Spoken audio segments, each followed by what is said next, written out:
L'assassin de Philippine a bénéficié des frontières passoires de la France pour rentrer sur le territoire depuis l'Espagne. Deuxièmement, il a bénéficié de l'aide sociale à l'enfance dès son arrivée en France. Troisièmement, 2 mois plus tard, il bénéficie de l'excuse de minorité et il n'est condamné qu'à 7 ans pour le viol d'une étudiante.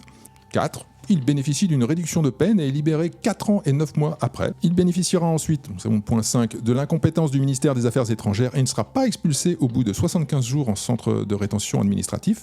Puis enfin, mon point 6, il bénéficie d'une libération sous contrôle judiciaire par une juge des libertés. Et enfin, mon dramatique point 7, 15 jours plus tard, il ne respecte pas son contrôle judiciaire et assassine Philippine.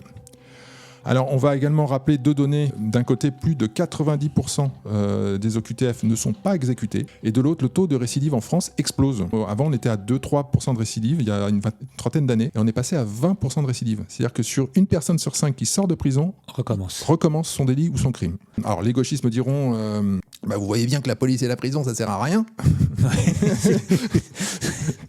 Et je répondrai que toute mesure ne visant pas à renforcer la sécurisation des frontières, le durcissement des condamnations et surtout le respect de l'exécution de ces dernières est non seulement du laxisme, mais un danger très clair pour tous les Français. J'ai vu qu'il y avait la Claire Géronimi qui entre en procès aujourd'hui. Donc rappelons, violée par un migrant sous OQTF, mais comme elle s'est défendue, elle a refusé d'être une victime.